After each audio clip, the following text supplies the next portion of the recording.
Buenas gente y bienvenidos a un nuevo vídeo. En esta ocasión vamos a hablar de las historias, secretos y curiosidades de algunos de los mapas multijugadores de Half-Life que me han resultado más interesantes de comentar. También he incluido comparaciones con su versión Deathmatch Source, el port de PlayStation 2 y por supuesto de Opposing Force.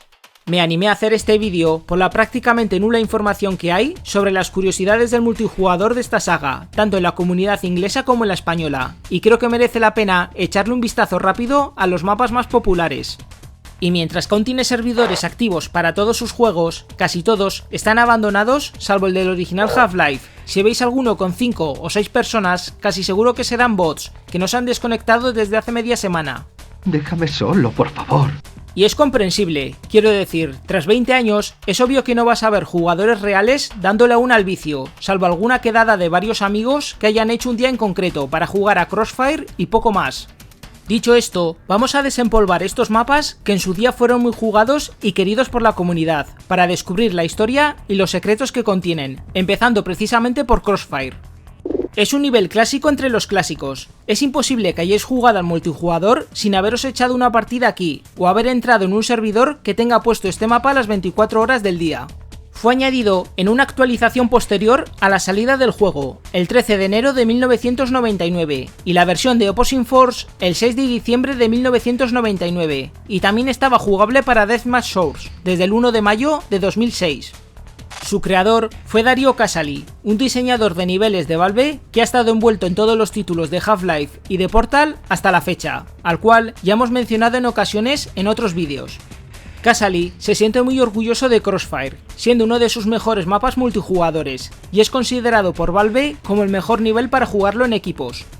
Crossfire comenzó como una modificación de un área abierta en el capítulo Tensión en la superficie, donde nos enfrentábamos contra un Osprey, y está pensado tanto para jugarlo en equipos como en solitario, y se disfruta más cuando el servidor está lleno de gente.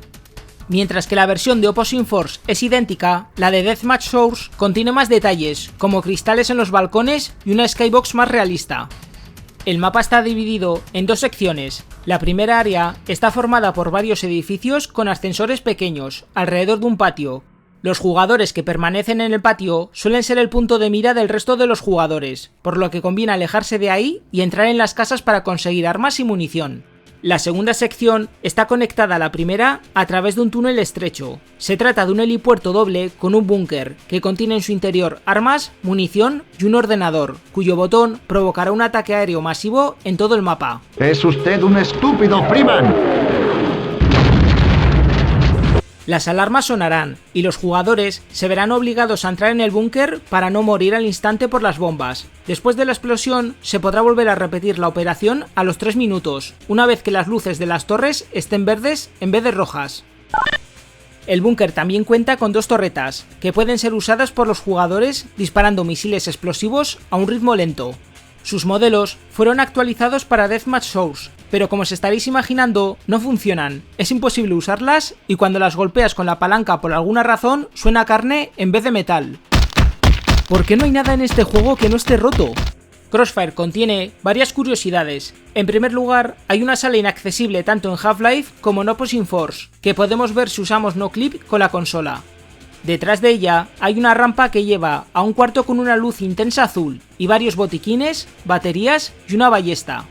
Por alguna razón desconocida, en Deathmatch Source esta sala sí que es accesible sin el uso de trucos, aunque la luz azul se ha eliminado y misteriosamente el muro que nos da acceso a esta sala también suena a carne al golpearlo con la palanca. En segundo lugar, la firma de Dario Casali se puede encontrar debajo del helipuerto doble, al usar el truco de NoClip para atravesar el suelo y verlo.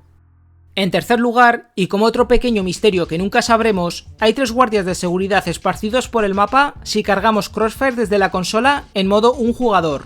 Hola, Gordon. Se desconoce por qué Valve los puso, aunque es posible que fuese para probar el ataque aéreo del búnker y ver qué guardia sobrevivía. Estos NPCs fueron eliminados en la versión Deathmatch Source. Y para acabar, el nivel tiene mal definido la configuración de la Skybox, ya que siempre cargará el cielo del último mapa jugado, por lo que si hemos estado en el capítulo sobre raíles y luego nos echamos una partida al multijugador, en Crossfire será de noche. Lo mismo pasa si hemos estado en Xen, creando un resultado bastante gracioso e irreal, como si todo Crossfire hubiera sido teletransportado a esta dimensión alienígena. Subtransit es otro mapa multijugador accesible para el original Half-Life, Opposing Force y Deathmatch Source. Por su temática, podría haber encajado en el capítulo sobre raíles. Contiene una zona inundada, unas vías de tren y un par de áreas abiertas para combatir en condiciones. Una de estas contiene el cañón Gauss y el arma Gluon prácticamente juntas. También tiene un piso superior con cintas transportadoras y un lanzacohetes. Hay varias cosas interesantes a mencionar de este mapa. Para empezar, tiene un tren pequeño y único de color amarillo estacionado en las vías, que nunca aparece en Half-Life ni en sus expansiones. De acuerdo con las palabras de Valve, este transporte iba a ser usado en la campaña, concretamente al principio del capítulo Foso Explosivo, pero se reemplazó por el vehículo estándar que todos ya conocemos. ¡Hay que mover el cacharro!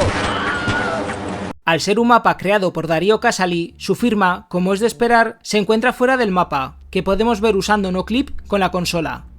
Y quizás lo más importante de todo es que si abrimos el mapa desde el editor de niveles, hay varios nodos de navegación que usan los NPCs para caminar, que posiblemente iban a ser usados por los EQ.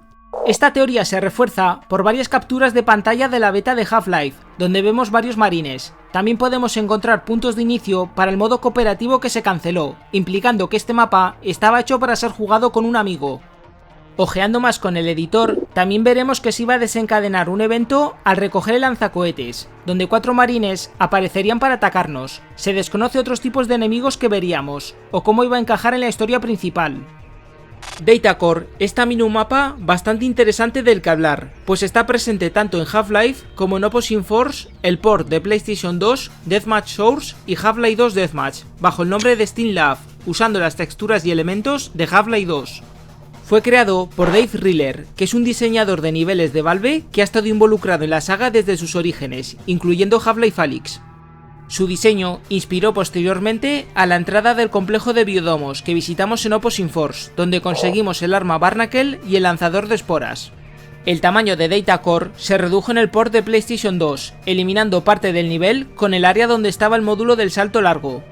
Quizás las dos cosas más curiosas de Datacore es que fue creado a partir de un segmento de un capítulo eliminado de la versión alfa de Half-Life, llamado Centro de Comunicaciones, donde Gordon tendría que pasar por este sector lleno de marines y alien grunts para acceder a unos laboratorios tras desbloquear la seguridad del complejo. También veríamos algún guardia de seguridad y torretas de techo. Existen varias imágenes de la versión alfa donde podremos comparar cómo esta porción del mapa se convirtió en el actual Datacore. Valve tiene la costumbre de reutilizar casi siempre lo que abandona en ideas o proyectos posteriores, así que esto no es una gran sorpresa. La segunda curiosidad es que Datacore contiene el único antídoto que podremos conseguir en todo el juego, un objeto eliminado de la versión alfa que curaría al jugador de los efectos del veneno. Para verlo y conseguirlo, tendremos que activar la consola después de que el mapa cargue y escribir dos trucos, NoClip y Host Frame Rate, para que vaya todo a cámara lenta. Podéis combinar esto con dos comandos extras para volar más rápido. Si llegáis a esta sala y no veis el antídoto debajo de estas escaleras, volved a cargar el mapa hasta que aparezca, pero no os acerquéis mucho o lo pillaréis por accidente. El antídoto está enterrado en el suelo. Si lo recogemos, el traje HV no nos dirá nada en español, pero en inglés claramente nos dirá nivel de antitoxina al 100%. Antitoxin 100%. Quizás este sea uno de mis secretos favoritos más insignificantes de la saga. Es un objeto que no tiene como tal una función útil. Desaparece a los 5 segundos de cargar el mapa cayendo al vacío, pero está ahí como algo que nos dejó Valve. Bootcamp es otro mapa multijugador bastante clásico que seguro que alguna vez habréis jugado. Fue creado por Darío Casali y está disponible en Half-Life, Opposing Force y Deathmatch Source desde la salida oficial de cada título. Déjame adivinar. ¿Está su firma escondida en alguna parte del mapa? Obviamente, se esconde en un pequeño parking subterráneo, detrás de un muro con los números 287. Es un poco difícil de ver bien, incluso con la linterna activada. Es posible que a Casali se le olvidase añadir las luces de color azul que suele acompañar sus firmas en otros niveles. Es un área abierta, al aire libre, con varios edificios para ocultarse y bastante laberíntica. Es ideal para jugadores que les gusta usar la ballesta desde los tejados. También contiene 2 tanques de agua con munición en el fondo. Bootcamp sirvió de inspiración para la creación de la base militar de Santego, meses después en Opposing Force, y es usada como la pista de entrenamiento de dicha expansión. ¿A eso le llamas flexiones? ¡Hasta abajo del todo! Pasó por varias fases de desarrollo. Originalmente iba a ser incorporado a la campaña de Half-Life, que veríamos durante el capítulo Tensión en la superficie. Algunas imágenes antes de su lanzamiento confirman que al menos veríamos varios soldados EQ por la zona, generalmente detrás de cajas o sacos de arena, para posicionarse mejor contra Gordon.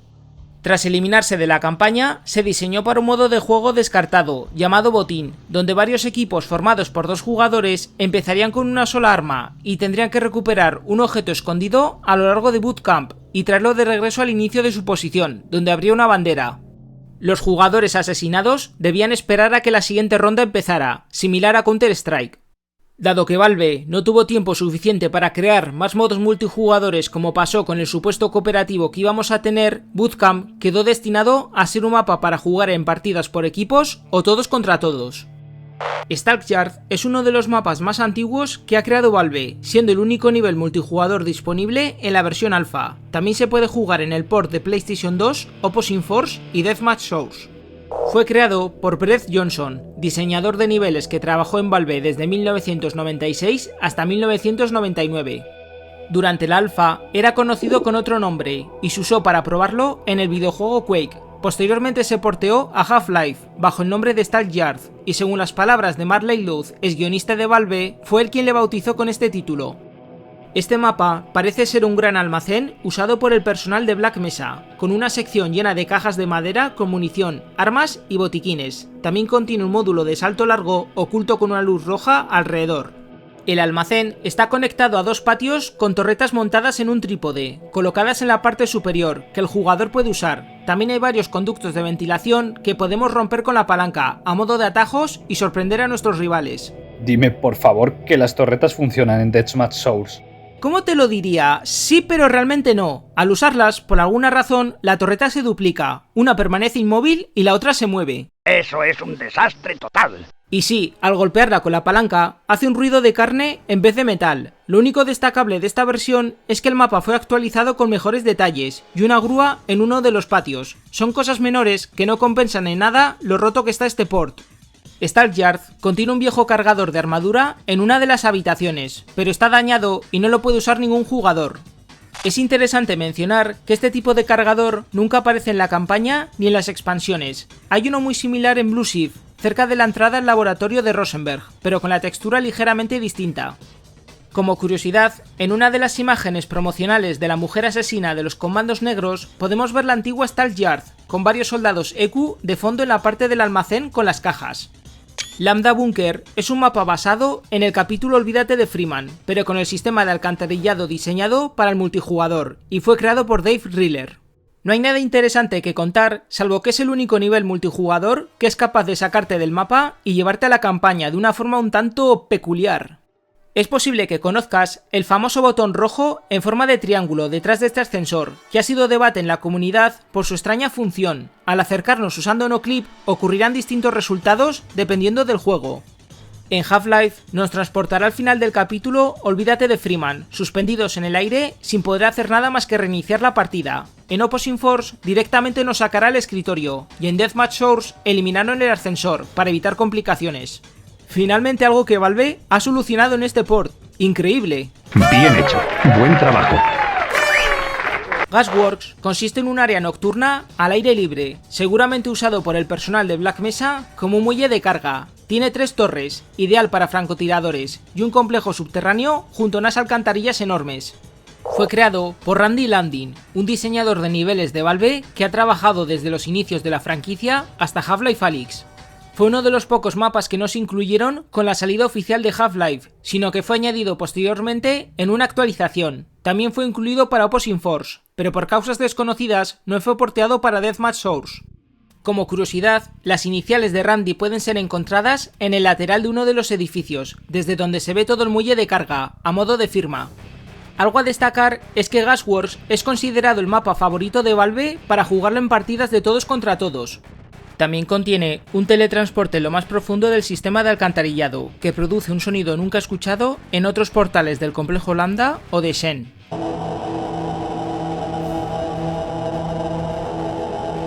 Snark Pit es otro mítico mapa que seguramente habréis jugado alguna vez. Destaca por ser uno de los proyectos de Darío Casali antes de trabajar para Valve, y originalmente era un mapa para el primer Quake, llamado DCD M3. Su firma, al igual que el resto de sus mapas, se encuentra al usar noclip, detrás de un muro con la iluminación azul. Destaca por estar ambientado en una zona residual, con radiación y ventiladores, que pueden empujar al jugador por la fuerza que generan. Quizás lo más memorable de todo es la tubería en la sala principal, que soltará infinitos snarks al pulsar un botón que hay cerca de allí. Shen DM es un mapa oficial que salió exclusivamente para Half-Life en febrero de 1999, a través de un pack llamado Further Data, que contenía la demo Uplink, Team Fortress Classic y varios niveles multijugadores. Es uno de los pocos mapas que tiene lugar en Shen. Es una especie de isla enorme con una mina en su interior. Contiene trampolines alienígenas, piscinas curativas y lianas marrones, a modo de escaleras, algo que jamás vimos en la campaña. Dado que Shen DM no viene incluido en Steam, hay que bajárselo de la página web oficial, que os he dejado en la descripción para jugarlo. Su autor se desconoce, y no he conseguido encontrar tal información. Para acabar, tenemos The Hill, otro mapa incluido en Further Data, y creado por Darío Casali, cuya firma se puede encontrar, como no, usando noclip fuera del mapa. The Hill consiste en un edificio de 5 plantas, marcadas por líneas de diferentes colores. El exterior está rodeado de vallas, hay varias escaleras para subir a los pisos superiores y un teletransporte como los que ya vimos en el complejo Lambda. No hay mucho más a destacar, pero Marley Loth en una ocasión llegó a considerar The Hill su mapa multijugador favorito. En conclusión, hablar de estos mapas es casi como abrir un baúl familiar, donde se preserva un legado de Valve e ideas que nunca pudieron ver la luz, como el modo botín o cooperativo, o el hecho de que algunos niveles multijugadores iban a ser parte de la historia en la campaña. Me atrevería a decir que el 90% de estos mapas oficiales han caído en el olvido, o casi nadie los recuerda ya. Como mucho diría que los más míticos son Crossfire y Boot Camp. Es un poco triste pensar que el tiempo no perdona a los videojuegos, y Half-Life no es una excepción, al menos con respecto a su multijugador, que representa una parte de Valve en base a sus decisiones pasadas junto a los planes originales de la campaña. Mi más sincero agradecimiento a los siguientes miembros del canal por su apoyo, y como siempre, muchas gracias por ver, espero que hayáis disfrutado de este análisis y nos vemos en el siguiente vídeo, gente. Hasta la próxima.